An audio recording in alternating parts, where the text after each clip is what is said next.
بديل وسام ابو علي يا جماعه. صلي على النبي واعمل لي لايك جميل واعمل لي كومنت، ولو مش تابعني اعمل لي متابعه عشان تعرف احنا جايين دلوقتي نتكلم عن مين.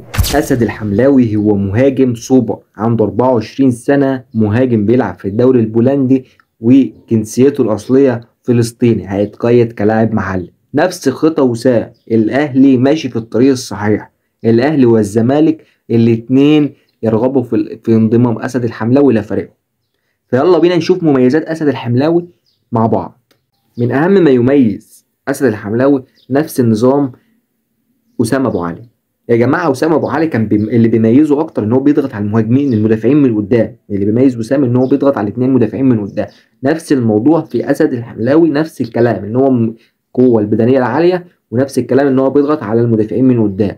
فده اللي بيميز اسد الحملاوي عن باقي المهاجمين التانيين، وده اللي هيكون خيار بديل في حاله بيع اسامه ابو علي. حتى لو ما بعتش اسامه ابو علي كده كده هيتقيد معاك لاعب مصري، فمش هتخسر فيه كتير. احصائياته يا جماعه كويسه الى حد ما. سجل 7 اهداف في 16 مباراه في الدوري البولندي، وهو دوري برضه معروف بقوته التنافسيه العاليه. فده لحد ما نتائج مبشره ومش وحشه يا جماعه والله.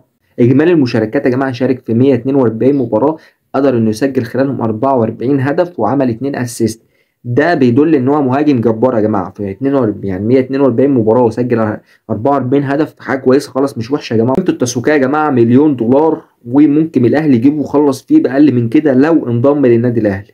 اللي يميز اسد الحملاوي عن اي مهاجم تاني او يميزه ان هو ينضم للنادي الاهلي، انه في حاجات مميزات كتيره هنذكرها مع بعض دلوقتي. رقم واحد الضغط العالي. زي ما قلنا في اول فيديو، اسد اللي يميزه عن باقي المهاجمين الغيره ان هو بيضغط ضغط عالي على المدافعين من قدام. تاني حاجه انه بيتحرك كتير في الهجوم، بيعمل زي بص بيوتر المدافعين، بيتحرك كتير وتلاقيه هنا وهنا وهنا، وبيضغط من هنا وبيروح هنا. فده اللي بيميزه برضه عن اي حد غيره. من اهم مميزاته ان هو بيستغل الكرات العاليه، علشان عنده قوه بدنيه يا جماعه ما شاء الله ممتازه. لو راح على وسام ابو علي ان شاء الله اسد هيكون بديل ممتاز ليه بنفس قوته يا جماعه. اي نعم احنا ما نقدرش نحكم عليه دلوقتي، بس احصائياته واهدافه اللي احنا شايفينها قدامنا دلوقتي ان هي بتحكم عليه بنفس الحكم يا جماعه، نفس حكم وسام. ان شاء الله اسد يكون لو انضم النادي الاهلي هيكون اضافه قويه جدا جدا جدا في خط هجوم النادي الاهلي. زي ما قلنا ان اسد الحملاوي ان شاء الله هيكون اضافه قويه في حال انضمامه للنادي الاهلي. عايزين برضو نقول ان احنا مش عايزين نبيع وسام. احنا هنكسب فيه مكاسب جامده. بقول لك الاهلي مش عايز يبيعه اقل من 10 مليون دولار.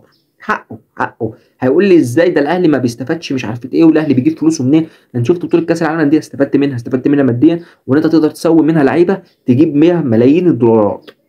فده اضافه قويه جدا جدا جدا.